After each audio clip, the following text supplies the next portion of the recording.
આજ દિન સુધી કોઈની જમીનો નથી છીનવી, તો આપણું છીનવાય છે ત્યારે તમે કેમ ચૂપ બેસો છો?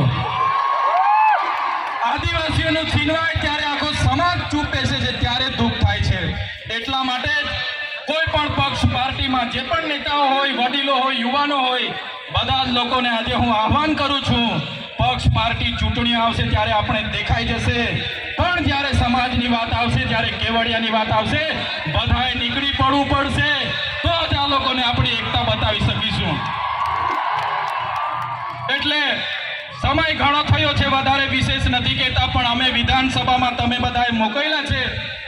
વિધાનસભામાં જઈને અમે બધું જોયું, જાણ્યું, અને આપણા સમાજ સાથે જ્યારે પણ કંઈ થાય છે, મા બહેનો રાતે ફોન કરે, સવારે ફોન કરે અને કહે છે કે અમારી સાથે આપવીતી થઈ છે, ત્યારે મને દુઃખ થાય છે કે આટલી બધી યુવા શક્તિ છે. આદિવાસી યુવાનો રાતે 11 વાગ્યાથી નાચશે, 5 વાગ્યા સુધી આદિવાસી યુવાન થાકશે નહીં. આદિવાસી યુવાન અહીંથી પગપાળા લઈને નીકળશે, 15 દિવસ પાવાગઢ ને ભાગવલ જશે, આદિવાસી યુવાન થાકવાનો નથી.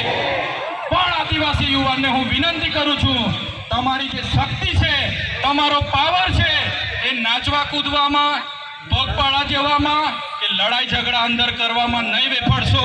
તમારી શક્તિનો ઉપયોગ આવનારા દિવસોમાં સમાજને ન્યાય આપવા માટે કરો. હું તમને વચન આપું છું, અમે આગેવાની લેવા માટે તૈયાર છે. અમને તમારો સાથ જોઈએ છે, તમારો સહકાર જોઈએ છે, સાથ જોઈએ છે. જે રીતના આપણા પૂર્વજોએ અંગ્રેજો સામે નમતું નથી ઝૂક્યું, એ આદિવાસી સમાજમાંથી અમે આવીએ છીએ. ટાટિયા મામા, બિરસા મુંડા, રાજા પાંઠાનું ખૂન અમારા શરીરમાં છે. અમે ક્યારે કોઈના બાપથી ડરવાના નથી. એટલા માટે આજે અમે કહીએ છીએ કે આદિવાસીનો ઇતિહાસ એ સિંધુ ઘાટીની સંસ્કૃતિ 10,000 વર્ષો પહેલા, 7-8 હજાર વર્ષો પહેલા જે સંસ્કૃતિ હતી, એ આદિવાસી સંસ્કૃતિની સભ્યતા છે. વિશ્વની સૌથી જૂની સંસ્કૃતિ આદિવાસીઓની છે. આજે અમેરિકા, આફ્રિકા, બ્રાઝિલ, ઇન્ડોનેશિયા તમામ દેશોમાં આજે આદિવાસીઓ ધામધૂમથી 9 ઓગસ્ટ વિશ્વ આદિવાસી દિવસ ઉજવે છે.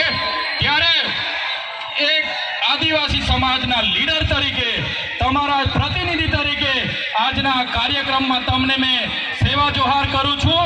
આવનાર દિવસોમાં ઉલ ગુલાલ જિંદાબાદ કરવું પડશે, તો તમારે બધાએ સાથ સહકાર આપવું પડશે. મિત્રો, આજના કાર્યક્રમના મંચ પરથી કહેવા માંગુ છું, ઘણા વર્ષોથી લડેંગે જીતેંગે, મુર્દાબાદ જિંદાબાદ. હવે મુર્દાબાદ જિંદાબાદ કરવાનું થતું નથી. હવે કોઈ બાબતમાં આવેદનપત્ર આપવાના થતા નથી. લડેંગે જીતેંગે જિંદાબાદ મુર્દાબાદ કરવાનું થતું નથી. જ્યારે પણ આદિવાસીઓ સાથે અન્યાય થશે, અત્યાચાર થશે, આદિવાસીના હક અધિકાર માટે ખોજવી લેવા માટે હવે આપણે બધાએ તૈયાર થઈ જવું પડશે. ત્યારે આજના કાર્યક્રમમાં મને આમંત્રણ આપ્યું, મારું સન્માન કર્યું, મને બોલવા માટે ઘણા હજારો યુવાનો બોલી શકે એવા છે, છતાં મને તક આપી એ બદલ મેં તમારો ખૂબ ખૂબ આભાર માનું છું. અહીંયા ઉપસ્થિત આદિવાસી સમાજના તમામ સરપંચો, તમામ તાલુકા સભ્ય, જિલ્લા સભ્ય, પક્ષ પાર્ટીના જેટલા પણ આગેવાનો અહીંયા પધારેલા હોય, એ ભાજપના હોય, કોંગ્રેસના હોય, આપના હોય કે બાપના હોય કે બીડીપીના હોય, બધાને મારા જોહાર. જય આદિવાસી.